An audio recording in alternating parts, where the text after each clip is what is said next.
a little talk. How to go from average to... You might like to make a note of them. Here's the first one. Get serious. That's number one.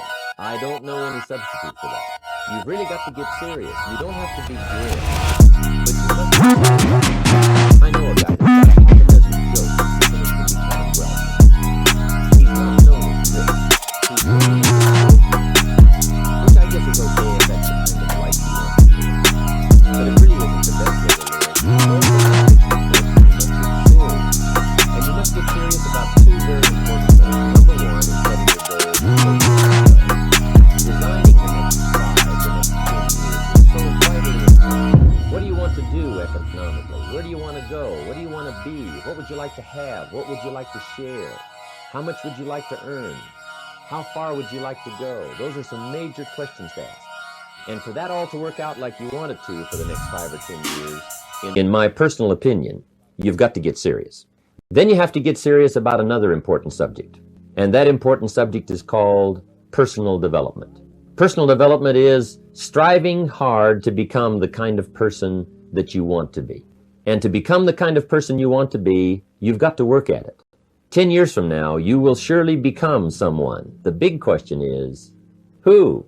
What are you becoming?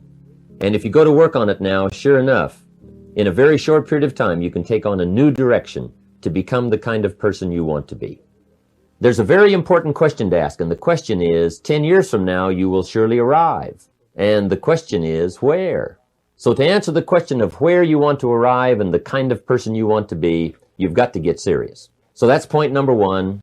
To make your life worthwhile and unique, to go from average to fortune, you've got to get serious. Serious. Life is serious.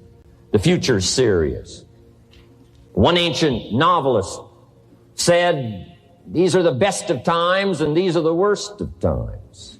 And for some of those who came across this platform at the extravaganza, $1 million a year incomes, for them, it's the best of times. But I want you to know that while they're getting the diamonds and the millions, there are a lot of people around the world, for them, it is the worst of times.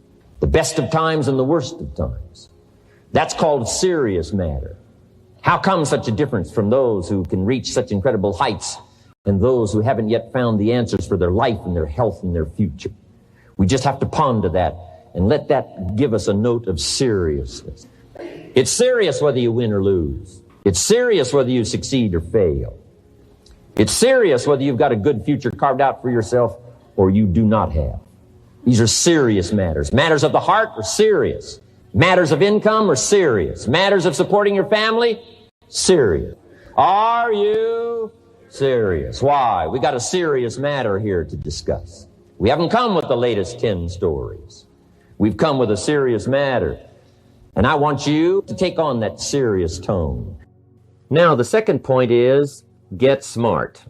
To make your life work out worthwhile, you've got to have some ideas. You've got to have the information. So you've got to be smart.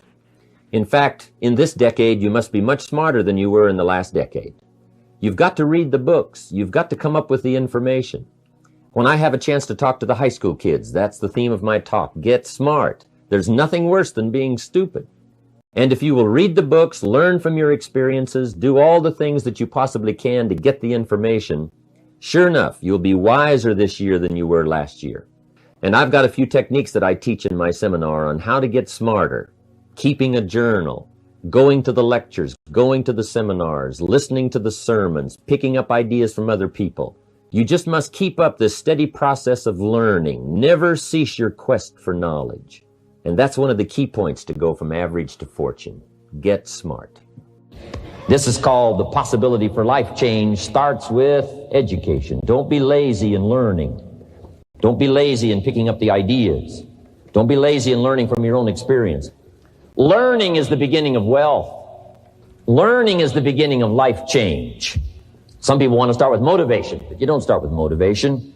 Somebody says, just motivate this guy, he'll be all right. The answer is no, probably not. If a guy's an idiot, you motivate him. Now you got a motivated idiot. So education, get smart. Don't miss the training class. You say, well, I've already been to one of those classes. I've already heard it. I got a good phrase for you to take home. That's no sign you got it. Just because you've listened to those millionaire tapes one time is no sign you've got it. I'm asking you to listen to them over and over and over. I'm asking you to dedicate yourself to a new level of learning. Study, learn, grow, change, develop. Never let it be said you didn't learn. Right? If you want to solve your problems, you got to learn. If you want to take advantage of an opportunity, you got to learn. Develop your own personal philosophy here. Philosophy, major determining factor in how your life works out. Each person's philosophy is like the set of the sail. The same wind blows on us all. The difference in where we arrive at the end of the week, at the end of the month, at the end of the year is not the wind that blows, but what's going to make the major difference? Each person's personal philosophy that sets a better sail, sets a better sail. So don't ask for a more favorable wind. That's like wishing something that's not going to occur. Don't ask for better seed and soil. All you got's what's available. Don't curse what you got.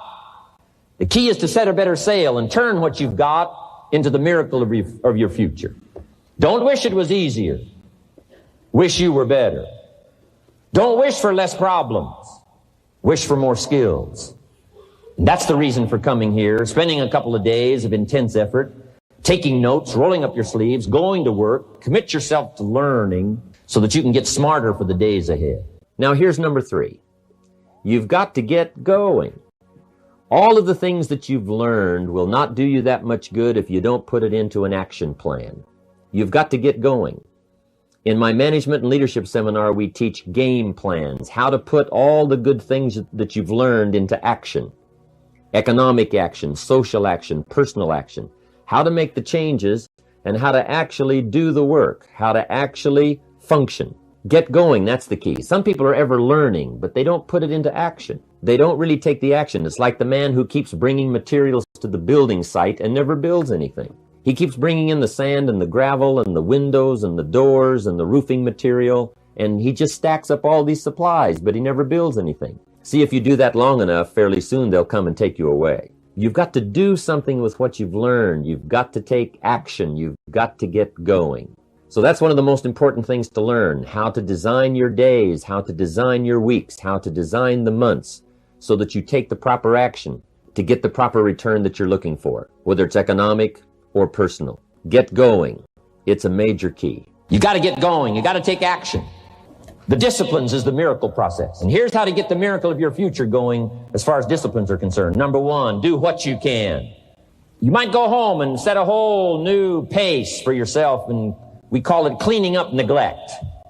Should walk around the block, could walk around the block for your good health. Don't walk around the block. See, you're on the wrong track. Should read, could read, don't read. On the wrong track. Should call, could call, don't call. On the wrong track. Could change, should change, don't change. You're on the wrong track. Letters you haven't written, conversations you haven't had with your family, somebody you should sit down with when you get back home, get that job done. Don't let neglect destroy your days, destroy your life, and destroy your future. Go back and do what you can. And if you'll do what you can, then life will give you some extraordinary things to do.